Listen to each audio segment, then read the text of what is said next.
ಕಾರ್ಯಕ್ರಮವನ್ನು ಮಾಡಿಸಿದ್ದೀವಿ. ತುಂಬ ಸಂತೋಷವಾಗಿದೆ. ಇವತ್ತು ನಮ್ಮ ರೈತರು, ನಮ್ಮ ದೇಶಕ್ಕೆ ನಮಗೆ ಬೇಕಾಗಿರುವಂಥ ರೈತರು, ಆ ರೈತರನ್ನ ಸಿರಿಧಾನ್ಯಗಳನ್ನ ಬೆಳೆದಿರೋದನ್ನ ನೋಡಿ ಅವರು ಏನು ಮಾಡ್ತಾ ಇದ್ದಾರೆ ಅದಕ್ಕೆ ಪ್ರೋತ್ಸಾಹಿಸಕ್ಕೆ ಮುಂದಕ್ಕೆ ಇನ್ನೂ ಹೆಚ್ಚಿಗೆ ಪ್ರೋತ್ಸಾಹಿಸಬೇಕು ಅಂತ ನಮ್ಮ ಸುರೇಶ್ ಅಣ್ಣ ಅವರು ಹೇಳಿ ಅವ್ರು ಬಂದಿದ್ದಕ್ಕೆ ಅವರು ಧನ್ಯವಾದಗಳನ್ನು ತಿಳಿಸ್ತೀನಿ. ಹಾಗೆ ನಮ್ಮ ಹುಡುಗೂರು ನಾಗರಾಜನವರು, ಹಾಗೆ ನಮ್ಮ ಸುರೇಶ್ ಅಣ್ಣ ಅವರು ಬ್ರದರ್ ಎಲ್ಲರೂ ಬಂದಿದ್ದಾರೆ. ಎಲ್ಲರಿಗೂ ನಾನು ಧನ್ಯವಾದಗಳು ತಿಳಿಸ್ತೀನಿ. ನಮ್ಮ ಅಧಿಕಾರಿ ವರ್ಗದವ್ರಿಗೆಲ್ಲರಿಗೂ ಧನ್ಯವಾದಗಳನ್ನು ತಿಳಿಸ್ತೀನಿ. ಸಿಂಪಲ್ ಆಗಿ ಹೇಳ್ತೀನಿ, ಜಾಸ್ತಿ ಮಾತಾಡೋದು ಬೇಡ.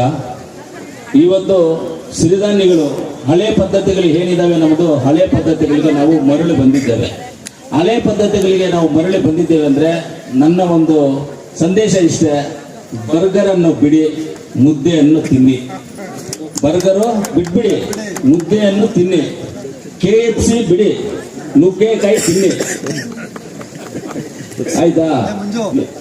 ಕೋಕಾ ಬಿಡಿ, ಎಳ್ನೀರು ಕುಡಿ. ಅದೇ ಕೋಕಾ ಬಿಡಿ, ಎಳ್ನೀರು ಕುಡೀರಿ. ಪೆಪ್ಸಿ ಬಿಡಿ, ಮಜ್ಜಿಗೆ ಕುಡೀರಿ. ನಮ್ಮ ಮಜ್ಜಿಗೆ ಪೆಪ್ಸಿ ಬಿಡಬೇಕು, ಮಜ್ಜಿಗೆ ಕುಡಿಬೇಕು. ಮಜ್ಜಿಗೆ ಕುಡಿದ್ರೆ ಕಿಡ್ನಿಗೆಲ್ಲ ಎಷ್ಟು ಒಳ್ಳೇದು ಗೊತ್ತಾ? ಇವಾಗ ಕಿಡ್ನಿ ಫೈಲರ್ಸ್ ಆಗಿರೋ ತುಂಬಾ ಜನ ಇದೆ, ಅವರೆಲ್ಲ ಮಜ್ಜಿಗೆ ಕುಡಿದ್ರೆ ತುಂಬಾ ಒಳ್ಳೇದು ಅವ್ರಿಗೆಲ್ಲ. ಆಮೇಲೆ ಪಿಜ್ಜಾ ಬಿಟ್ಬಿಡಿ. ಕೆಂಪಕ್ಕಿ ಗೊತ್ತಲ್ಲ, ಕೆಂಪಕ್ಕಿ ಎಲ್ಲ ತೆಗೆದು ಬೈರೋಡಿದ್ದು. ಕೆಂಪಕ್ಕಿ ತಿನ್ಬೇಕು. ಕೆಂಪಕ್ಕಿ ತಿಂದ್ರೆ ಅದ್ರ ಶಕ್ತಿ ಅದು ಇದು ಬೇರೆ.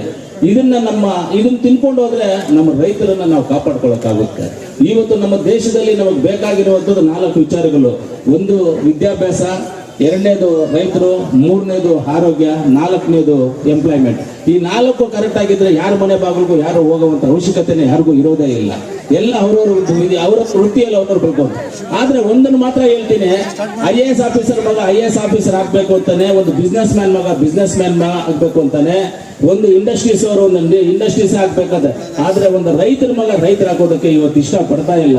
ಯಾಕಂದ್ರೆ ಅವ್ರಿಗೆ ಬೇಕಾಗಿರುವಂತ ಸವಲತ್ತುಗಳನ್ನ ಕರೆಕ್ಟ್ ಆಗಿ ಅವ್ರು ತಲುಪದೇ ಇರೋದ್ರಿಂದ ಇವತ್ತು ರೈತರ ಮಗ ರೈತರಾಗೋದಕ್ಕೆ ಇಷ್ಟ ಪಡ್ತಾ ಇಲ್ಲ.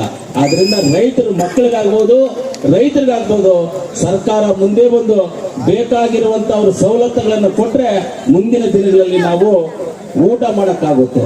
ಎಕ್ಸಾಂಪಲ್ಗೆ ಕೊರೋನಾ ಟೈಮಲ್ಲಿ ಎಲ್ಲರೂ ನೋಡ್ಬೇಕು, ಕೊರೋನಾ ಟೈಮಲ್ಲಿ ನಾವೇನು ಕುಡ್ಕಾಡಿದ್ವಿ? ನಾವು ದುಡ್ಡು ಕುಡ್ಕಾಡಿದ್ವಾ? ಎಲ್ಲಿ ಅಕ್ಕಿ ಸಿಗುತ್ತೆ, ಎಲ್ಲಿ ತರಕಾರಿ ಸಿಗುತ್ತೆ, ಎಲ್ಲಿ ಈರುಳ್ಳಿ ಸಿಗುತ್ತೆ, ಎಲ್ಲಿ ಬೆಳ್ಳುಳ್ಳಿ ಸಿಗುತ್ತೆ, ಮನೆಗೆ ಒಂದು ವಾರ 15 ದಿವಸಕ್ಕೆ ಆಗುವಷ್ಟು ಇಟ್ಕೋಬೇಕು ಅಂತ ನಾವು ಪ್ಲಾನ್ ಮಾಡ್ಕೊಂಡ್ವಿ. ಅದೆಲ್ಲ ಯಾರು ಬೆಳೆದಿದ್ದು? ನಮ್ಮ ರೈತರೇ. ಜೋಬಲ್ಲಿ 1 ಲಕ್ಷ ರೂಪಾಯಿ ಇಟ್ಕೊಂಡ್ರು 1 kg ಅಕ್ಕಿ ಬರದೇ ಇರುವಂತ ಪರಿಸ್ಥಿತಿಗಳು ಬರಬಾರ್ದು. ನಮಗೆ ದುಡ್ಡು ಇಟ್ಕೊಂಡ ಪ್ರಯೋಜನ ಇಲ್ಲ.